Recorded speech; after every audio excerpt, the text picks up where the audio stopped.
cuarto y último estudio.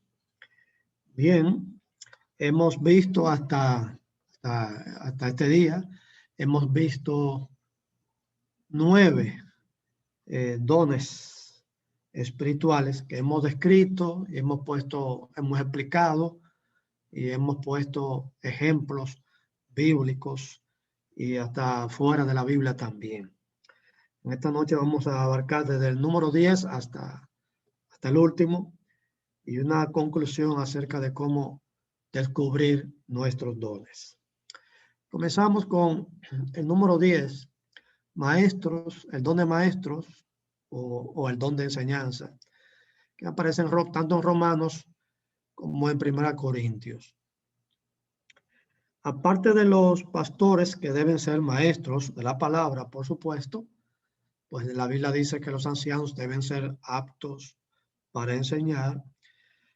También hay hermanos también en la congregación a los cuales Dios les ha dado este don, aunque no funjan como ancianos, pastores, ni diáconos, ni nada por el estilo, pero tienen el don de enseñar.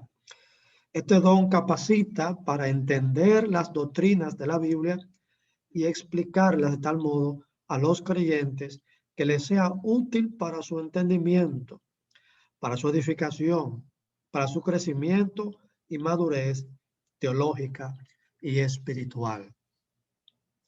Hay personas que profesionalmente son entrenados en el arte de la enseñanza y son maestros o profesores en el área pública o en el área privada, colegios privados, pero eso no es garantía de que puede ser un maestro de la Biblia, porque para ser un maestro de la palabra debe tener el don de enseñanza para ejercer como maestro de la palabra. Por otro lado, hay personas que tienen un buen manejo o conocimiento bíblico, pero no con la capacidad de organizar la información bíblica de una manera adecuada y explicar de tal manera que los demás le entiendan. Entonces, eso es una deficiencia que hace relucir que no posee el don de enseñar. Tanto el don de enseñar como todos los demás dones son dados por el Espíritu Santo y eso se manifiesta en esas capacidades que el Señor les da o el Espíritu les da para poder ejercer este don de manera adecuada o eficaz para la edificación de la iglesia. Ahora bien, poseer el don no anula la necesidad de leer y estudiar las escrituras con esfuerzo y dedicación. Algunos grupos cristianos, quizás bien intencionados, dicen que solo basta con abrir la Biblia, un pasaje, y comenzar y que dejar que el Espíritu te guíe. Pero eso no es lo que vemos en la Escritura. Tener el don de enseñanza para ser un maestro bíblico no anula la responsabilidad de estudiar, de organizar el material y de prepararse para ser un buen maestro. El mismo Señor Jesús reconoció que los fariseos estudiaban las Escrituras, aunque su hermenéutica era malísima, pero Jesús reconoció que ellos estudiaban las Escrituras. Pues les dijo, escudriñad las Escrituras, porque a vosotros os parece que en ellas tenéis la vida eterna. Ahora, la estudiaban. Sabemos que el problema de los fariseos era una hermenéutica terrible y una práctica peor, pero por lo menos hay que reconocerle que estudiaban. Y el apóstol Pablo le dijo a Timoteo, ocúpate en la lectura, la exhortación y la enseñanza. No descuides el don que hay en ti. Pablo reconoce que su hijo espiritual, Timoteo, tenía el don. Y le dice que no descuide el don. ¿Cómo? Fájate a leer. Y entonces ejerce tu don de exhortar y de enseñar. Porque las dos cosas van juntas. El mismo Pablo era un estudioso y un lector consagrado. En 2 Timoteo capítulo 4, versículo 13, leemos que escribiéndole a Timoteo le dice, trae cuando vengas el capote que dejé en Troas, en casa de Carpo, y los libros, mayormente los pergaminos. Esos pergaminos, por supuesto, eran rollos, eran libros bíblicos posiblemente, los textos, los manuscritos que poseía el apóstol Pablo de las escrituras del Antiguo Testamento. Y lo que traduce aquí por libros podría ser libros de carácter secular o religioso. Pues acuérdense que en sus escritos Pablo citó a veces, como en la epístola de Tito, citó ahí un proverbio que era del mundo secular. Es decir, Pablo era un lector, leía libros y estudiaba. Y estudiaba los manuscritos del Antiguo Testamento que tenía en su posesión. La iglesia de Antioquía, de donde salió encomendado el apóstol Pablo, se destacaba porque tenía varios maestros. Y eso es una bendición. En Hechos capítulo 13, versículo 1, dice Lucas, el escritor sagrado, había entonces en la iglesia que estaba en Antioquía profetas y maestros, y los menciona. Bernabé, Simón, el que se llamaba Níger, Níger en español sería negro, parece que le decían negro de apodo o algo así. Lucio de Cirene, Manaén, el que se había criado junto con Herodes, el tetrarca, y Saulo. Estos todos eran maestros de las escrituras en la iglesia. Y entonces, después de decir esto, Lucas resalta cómo el Espíritu Santo le dice a la iglesia, apartadme a Bernabé y a Saulo para la obra que los he llamado. Este don de la enseñanza es importante por varias razones, pero solo voy a mencionar dos. Primero, es importante para enseñar los fundamentos doctrinales de la fe cristiana a toda la iglesia. Si no hubiera un solo maestro de las escrituras en la iglesia, ¿quién va a enseñar los fundamentos doctrinales de las enseñanzas cristianas? Gracias a Dios por este don.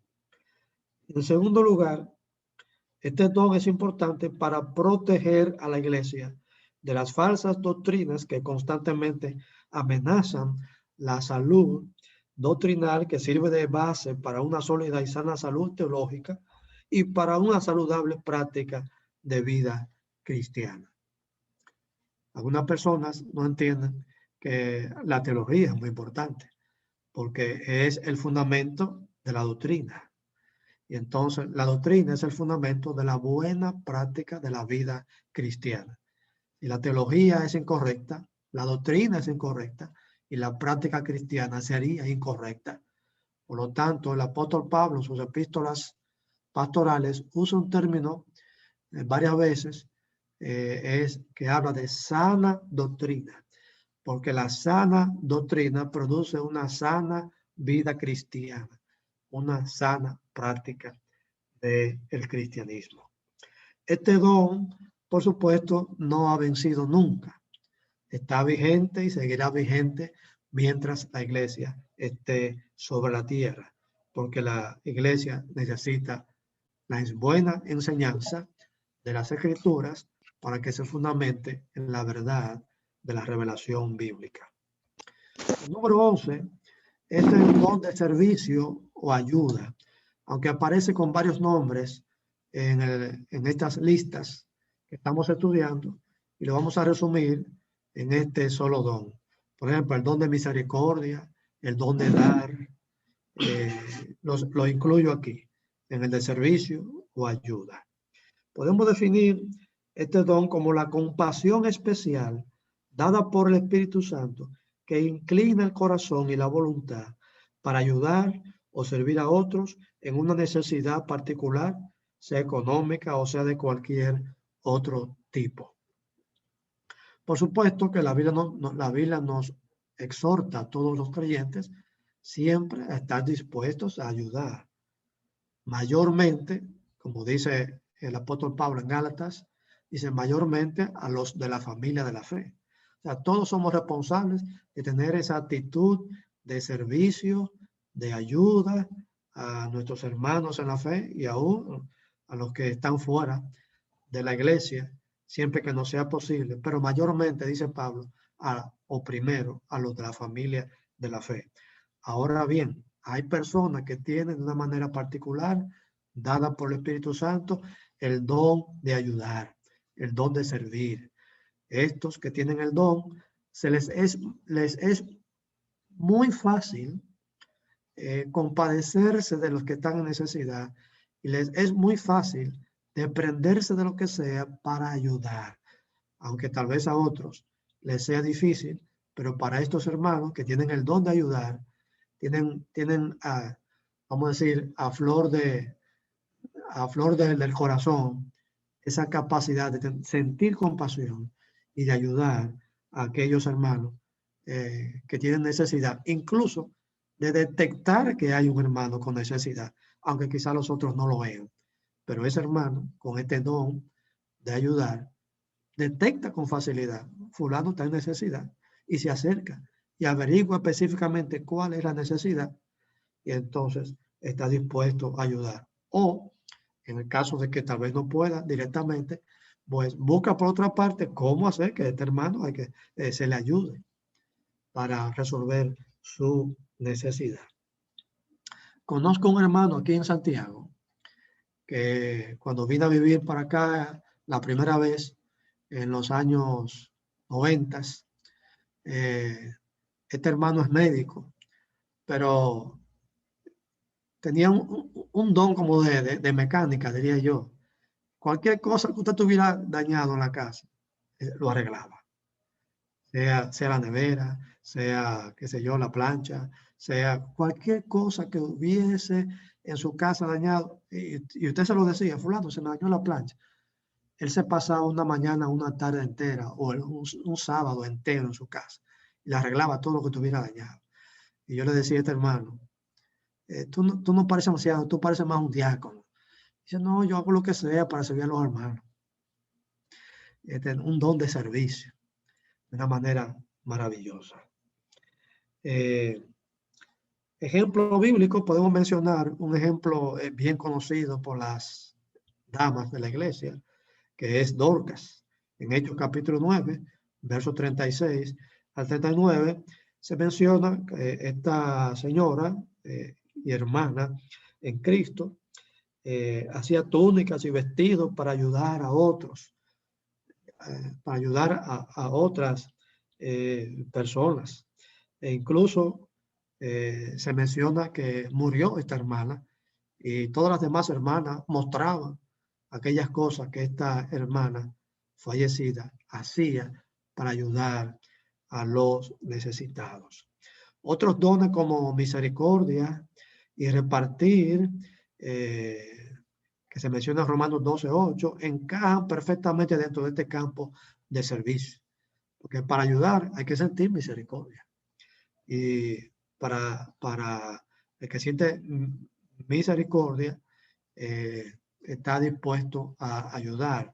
Otro don es el don de repartir, que yo lo incluyo dentro de este don de ayudar. Otro ejemplo bíblico es el buen samaritano, que tuvo misericordia del hombre herido y lo llevó a una posada y pagó para que lo cuidaran. Es verdad que este ejemplo está fuera del contexto de iglesia, pero sirve de ilustración de cómo este hombre tuvo misericordia y estuvo dispuesto de ayudar a este hombre herido y pagar sus gastos, incluso para ser atendido médicamente y ser sanado.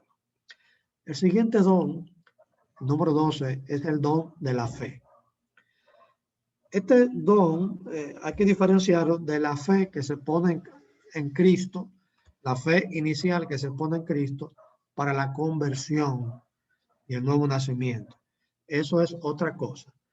El don de fe es la capacidad para creer y confiar profundamente o de una forma extraordinaria en el poder de Dios en circunstancias especiales y actuar conforme a ella. Por supuesto, no todos los creyentes tienen la misma medida de fe en este sentido. En el contexto de los dones, Pablo afirma en Romanos capítulo 12, versículo 3, que Dios ha repartido a cada cristiano una medida diferente de fe. Hay hermanos con más fe que otros, Pero estamos hablando de la fe en el sentido práctico, no de la fe inicial que se pone en Cristo para la conversión y la salvación.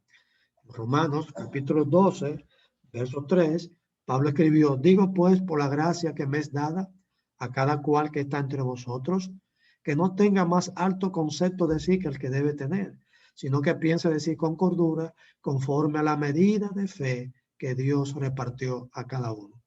Cada cristiano tiene una medida de fe diferente. Ahora, el don de fe es la capacidad de creer en Dios en una manera extraordinaria o especial y actuar en consecuencia con esa fe puesta en Dios. Ejemplo bíblico que podemos señalar es Abraham, aunque eso está en el Antiguo Testamento. Pero, por supuesto, todos sabemos que Abraham es el padre de la fe. Abraham pertenecía a una sociedad pagana antigua en Mesopotamia, que la historia dice que es la cuna de la civilización, Ur de los Caldeos, y Dios le llamó de ahí para una tierra que nunca había visto, ni existían los mapas, ni ninguna referencia, ni nada. Pero como fue Dios que le dijo que saliera de ahí y que fuese a Canaán, pues él actuó en base a la fe de que si Dios le decía eso, tenía que ser así. Abraham pues llegó a Canaán y sabemos que Dios lo usó entonces para formar primero los 12 patriarcas y entonces luego el pueblo de Israel. Un ejemplo histórico y otro ejemplo bíblico es el profeta Daniel. Daniel, que llegó un adolescente a Babilonia cuando el rey Nabucodonosor invadió a Jerusalén y se llevó a todos esos jóvenes cautivos. Todo eso está en la historia secular y en la historia bíblica. Daniel, junto con sus otros amigos, fueron puestos aparte porque pertenecían a la familia de la realeza y querían prepararlo y educarlo en las costumbres paganas de Babilonia y le querían poner pues la comida del rey, que mucho estaba mezclado también con costumbres paganas. Y Daniel, en base a la fe, le dijo a los encargados que no iba a comer de esa comida del rey, sino que iba a mantener su dieta tal como un hebreo creyente en Dios había aprendido en su tierra. Y sabemos lo que pasó, que Dios bendijo la dieta de Daniel y sus amigos, y ellos pues estaban mucho mejor alimentados que aquellos que comían mejor que ellos. Bueno, él hizo eso porque tenía fe en Dios. Un ejemplo más contemporáneo e histórico es el inglés. Bueno, él era irlandés, que fue a vivir pequeño, lo llevaron sus padres a Inglaterra y fue de los primeros misioneros del movimiento de los hermanos. Me refiero a George Mueller, que el Señor le dio nació en 1805 y pasó con el Señor en 1898. Este misionero y hermano nuestro fue llamado incluso apóstol de la fe, padre de huérfanos, porque en su vida fundó 5 hogares u orfanatorios para los niños de la calle en Inglaterra, en tiempo cuando no existían los orfanatorios. Este misionero inventó los orfanatorios y fundó 5 orfanatorios y recogía a los niños de las calles, les daba alimento, les daba ropa, también le daba la enseñanza de la palabra de Dios. Cuando murió George Mueller, estaban esos 5 orfanatorios funcionando y todos por fe. Nunca le pidió a nadie, nunca le pidió a ninguna persona, ni al gobierno, ni a ninguna iglesia, pero nunca faltó comida para más de 2,000 niños que tenía en esos 5 orfanatorios. Por eso fue llamado el apóstol de la fe. Algo que mucha gente no sabe es que George Mueller, siendo un niño, mucho tiempo antes de conocer el Evangelio y conocer a Cristo, por supuesto, cuando era un niño, también era un niño de la calle, que robaba cosas de la calle y todo eso. Por eso cuando viene a Cristo y el Señor le da la oportunidad de fundar estos orfanatos para recoger los niños de la calle, él llevaba una meticulosa contabilidad de cada penique, la moneda de Inglaterra en aquel tiempo, que se gastaba ahí para que nadie dudara de su honestidad. Bueno, George Mueller es un ejemplo de la fe todavía al día de hoy.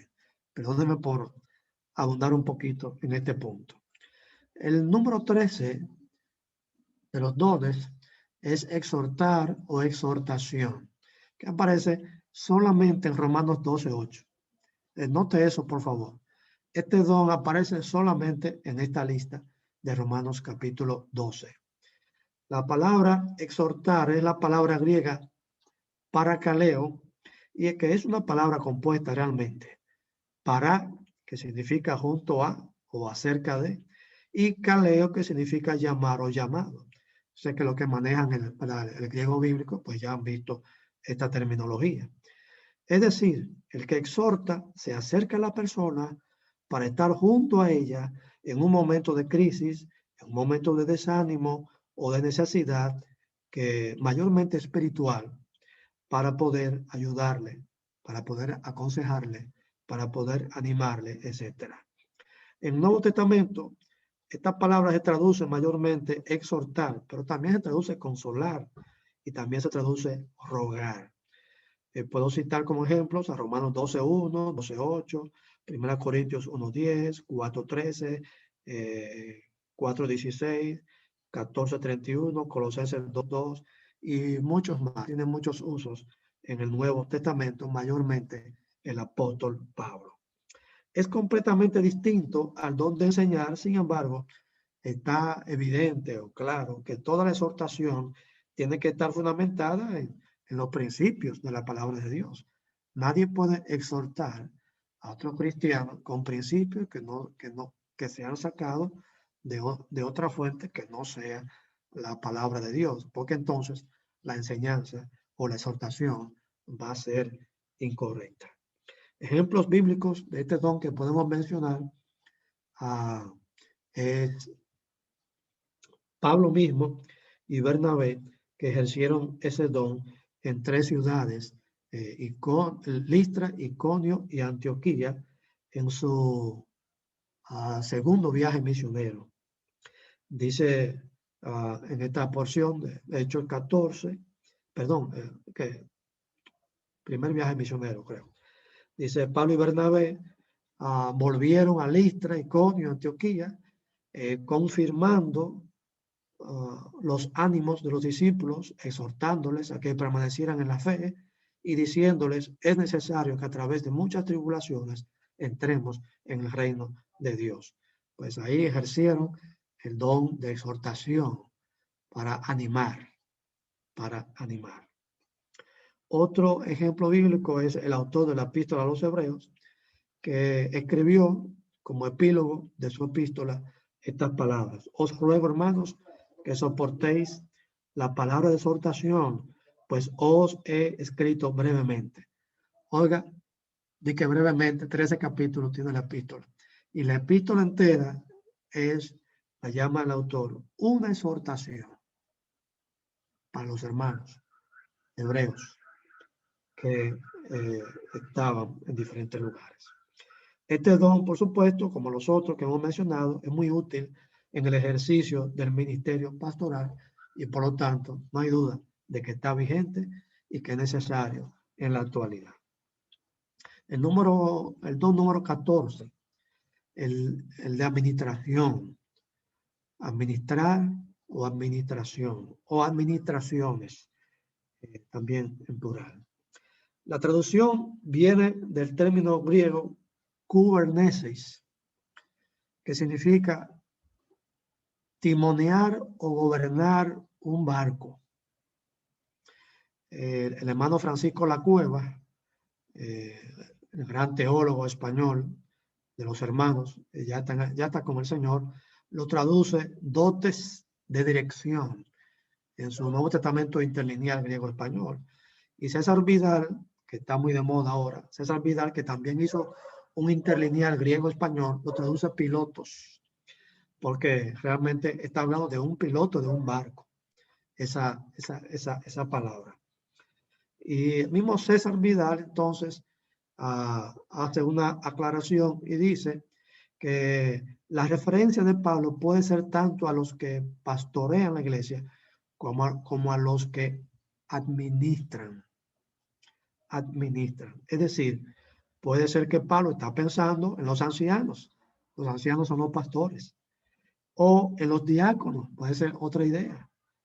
Pero, sin embargo, llama la atención a los que me escuchan a un versículo muy importante. Y es 1 Corintios capítulo 12, versículo 28, que es el único versículo donde aparece este don, administración.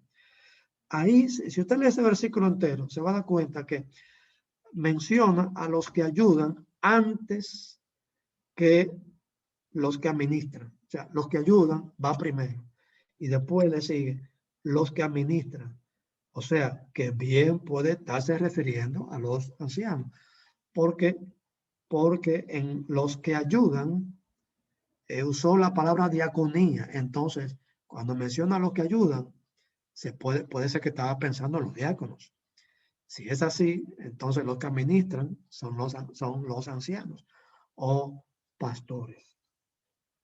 El erudito bíblico A.T. Robertson, estoy citando ya escritor de 1800, que creo, no estoy seguro, pero creo que también era de los hermanos, dice, comentando este versículo, dice lo siguiente: dotes de gobierno, kubernesis, vieja palabra derivada de gubernao, como en latín gubernare, nuestro término gobernador en español. Así que gobierno es la traducción. Probablemente Pablo tenga en mente a los obispos, episcopos o ancianos, presbíteros, los líderes destacados en 1 Tesalonicenses 5:12, Romanos 12:8, Hechos 15:22, Hebreos 13:7, 17 y 24. Entonces, estos comentaristas están de acuerdo conmigo en que don de administración puede referirse principalmente a los ancianos o pastores. Sin embargo, debemos reconocer que también hay personas, hay creyentes con dotes de dirección en cualquier ministerio o servicio en que el Espíritu Santo los ponga, aunque no sean ancianos o pastores. Hay personas que si usted los pone a dirigir el ministerio de jóvenes, tienen tremenda capacidad para administrar, gobernar, dirigir esa parte donde es colocado. O si usted lo pone en el ministerio de música, o lo pone, qué sé yo, en el ministerio de repartir las ayudas que la iglesia aparta para los necesitados, funciona muy bien, administran, o sea, tienen una capacidad especial para funcionar, dirigir, gobernar ese ministerio donde la iglesia le coloca. Así que no necesariamente pensemos solo en los ancianos o pastores. William MacDonald opina que el don de administraciones se aplicaba generalmente a los ancianos u obispos. Así que tenemos otro comentarista que era de los hermanos y este era un misionero americano, norteamericano, que escribió un comentario de la Biblia completa y pasó en los 90, los años 90, ya con 86 años, pasó a la presencia del Señor. El número, bueno, ya cité esta parte acá. El número 15 es el discernimiento de espíritus.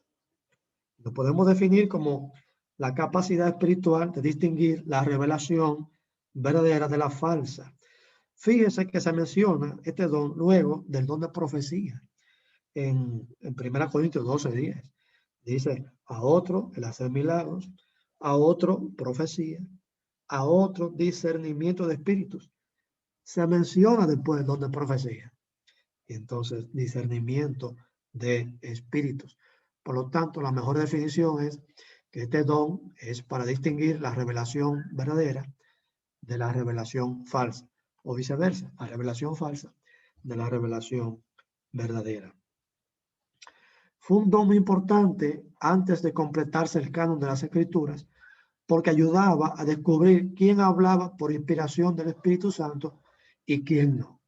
Se nota que este don lo tenían claramente los apóstoles, los cuales denunciaban a los falsos maestros que enseñaban doctrinas erróneas y alentaban a las iglesias a desenmascarar a estos falsos y no aceptar sus enseñanzas.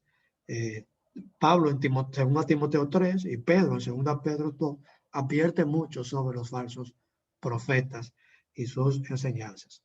El apóstol Juan, finalizando el siglo I, en 1 Juan capítulo 4, dice, probar los espíritus si son de Dios. Entonces, este era un don que existía mientras se completaba el Nuevo Testamento. Ahora bien, ya al final del Nuevo Testamento, pues los creyentes tenían toda la revelación de los apóstoles, por lo tanto, solo tenían que comparar las enseñanzas apostólicas con las que recibían de fuera o de adentro, porque muchas veces los falsos maestros entraron a las iglesias y enseñaron cosas que no estaban de acuerdo con las enseñanzas apostólicas que ya habían recibido. En la actualidad, pues tenemos la misma indicación bíblica, por lo tanto tenemos la forma de detectar la revelación falsa de la revelación verdadera, porque tenemos pues todo el consejo de Dios revelado ya en las Escrituras.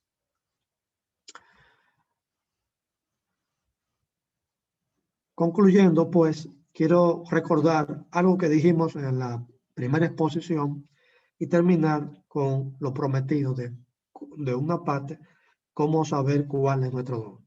Primero, quiero recordar el propósito de los dones. Eso lo vimos en la introducción, primer día. Pero quiero recordar esto al terminar. Debemos recordar el propósito de los dones.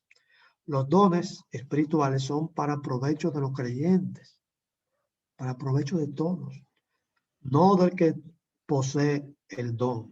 Eso significa que somos responsables delante de Dios de funcionar activa y responsablemente dentro de la iglesia con los dones que Dios nos ha dado.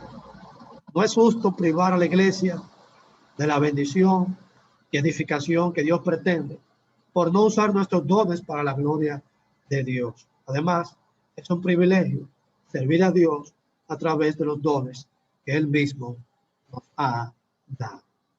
Que recordemos, el propósito de los dones es para el provecho de todos los creyentes. Como ya he dicho, hay una pregunta que muchos cristianos se hacen. ¿Cómo saber cuál o cuáles son los dones que Dios me ha dado? Muchas veces nos hacemos esta pregunta, pero yo quiero llamar la atención a lo siguiente. Y es que ese no es un problema. No es un problema que se plantea en ninguna parte de las Escrituras. Como habla el apóstol Pablo y como habla Pedro, yo veo que ellos dan por sentado de que los creyentes conocen sus dones. O sea, nunca se plantea en la Biblia que los cristianos no sepan cuál es su don. Por eso que vimos en la introducción general, Pablo dice en 1 Corintios, capítulo 12, versículo 7, que los dones son una manifestación del Espíritu. Entonces, por sí solo es una manifestación. Si el creyente tiene un don, se va a manifestar.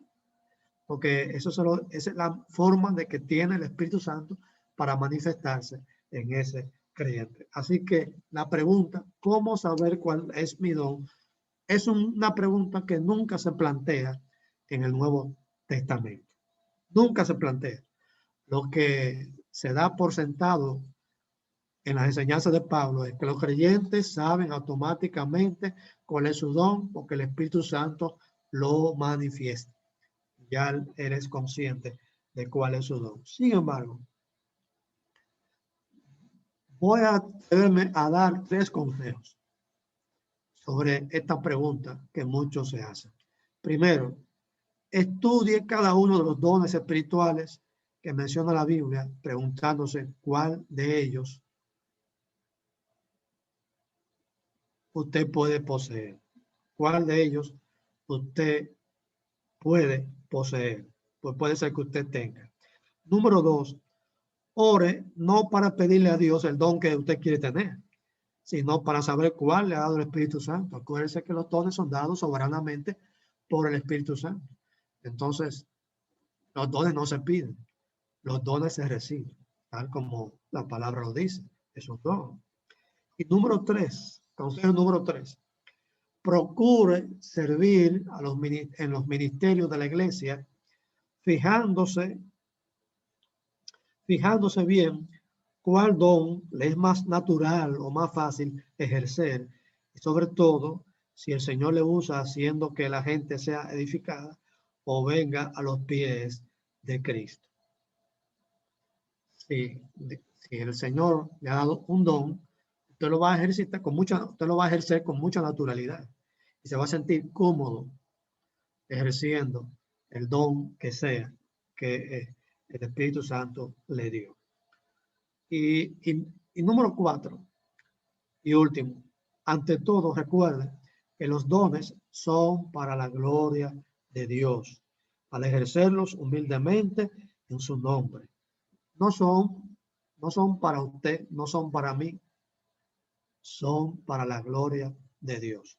Si Dios nos usa con cierto don, bueno, pues tenemos que darle la gloria a Dios. Es mi costumbre cuando termino una exposición bíblica en la iglesia que impacta a los hermanos y todo el mundo comienza a saludarme, a decirme, ay, qué bueno, qué edificante, qué bueno, ese tema me hacía falta, qué bueno, el Señor lo usó. Yo le digo, dele la gloria a Dios. Yo solamente he sido un canal para traer ese tema y exponer lo que la Biblia dice sobre este tema. Así que termino pues esta serie, esta exposición con estos consejos. Que el Señor les bendiga y gracias por estos 4 turnos que he podido desarrollar este tema con ustedes. Si hay alguna pregunta, como siempre digo, pues a la orden estamos. El Señor les bendiga.